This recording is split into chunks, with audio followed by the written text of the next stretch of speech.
Oke, selanjutnya kita bahas terkait mean, median, dan modus. Gunanya untuk apa? Ketiga hal ini mungkin kita sangat familiar gitu ya, untuk mungkin anak-anak SMA atau yang mungkin sedang kuliah atau udah lulus. Ini adalah materi basic terkait statistik gitu. Ini cuman review biar kita kembali refresh, oke? Jadi gini ya, median, mean, modus itu adalah ukuran pemusatan data dalam statistik, oke? Jadi mean, median, modus adalah suatu ukuran pemusatan data. Gunanya untuk apa? Untuk mengetahui ya, namanya gambaran umum. Oke, itu yang pertama. Jadi bayangin lo punya 100 apa ya, 1 juta kali ya, 1 juta data nih gitu. Lo pengen tahu secara basic ya, ini data gua rata-ratanya berapa. Nah, itu dia. Rata-ratanya berapa nanti akan mengarah ke mean, oke. Kemudian nilai tengahnya berapa, median. Jadi untuk menghindari outlier gitu loh, kita cari mediannya kalau misalkan data yang kita dapetin ini ekstrim.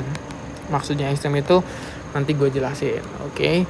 Misalkan ada data, kita punya data 1 juta data nih gitu. Kita pengen cari rata-ratanya berapa, mediannya berapa, kemudian nilai yang sering keluar tuh berapa sih, modus gitu.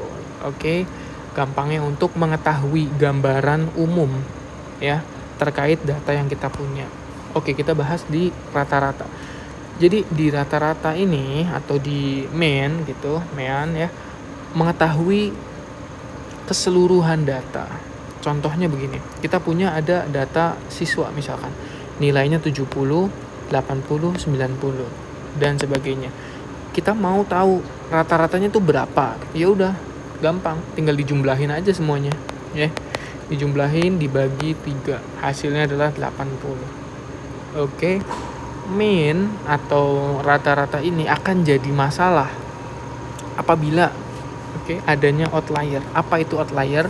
Nilai atau data yang sangat ekstrim. Ekstrim ini bisa ekstrim ke atas gitu, bisa ekstrim ke bawah. Contohnya gini, ada data ya 70, 80, 90, ini sampai 1000. Ini adalah ekstrim ke atas, contohnya seperti itu. Dan mean atau rata-rata ini sangat sensitif sekali terhadap data-data yang abnormal. Ini akan menjadi masalah nanti, jadi meannya aneh gitu. Paham gak maksud gua? Semoga paham. Kalau misalkan gak paham bisa diskusi lantar di kolom komentar. Selanjutnya adalah terkait median atau nilai tengah. Nilai tengah ini adalah didapatkan dari data ya, data nih diurutkan terlebih dahulu, jadi nggak semena-mena kayak ya udah ambil tengah gitu, tapi diurutin dulu. Contohnya ada nggak contohnya? Contohnya di sini ada 60 ya kan, 70, 80, 90, 100. Ada 1 2 3 4 5 data. Ya udah kita ambil tengahnya nih, cerot ya kan.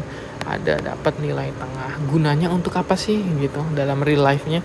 Ini kepake banget kalau misalkan data kita itu pertama ya nih nggak merata. Kayak contohnya yang nggak merata itu apa? Data-data terkait pendapatan itu pasti ada sangat ekstrim banget gitu loh ya kan. Untuk mengetahui nilai pasti suatu data, kita ambil nilai tengahnya itu setelah kita urutkan terlebih dahulu. Jadi gunanya median atau nilai tengah itu untuk menjadi gambaran tengahnya bagaimana gitu loh. Kalau misalkan kita ada suatu lingkaran nih ya kan, ada berapa lingkaran gitu loh. Nah, kita pengen tahu lingkaran terkecilnya berapa. Ini adalah sebutannya median. Seperti itu. Keseluruhan lingkaran ini ya disebut sebagai nanti lingkaran terluarnya sebagai mean gitu. Dan nilai yang sering muncul ya kan nih di sini disebut sebagai modus. Oke, gunanya untuk apa? Oke, kita clear dulu soal median ya kan. Ini pokoknya adalah data yang bisa bertahan kalau misalkan ada outlier. Oke, paham ya? Kemudian yang ketiga adalah modus. Modus ini adalah nilai yang sering muncul.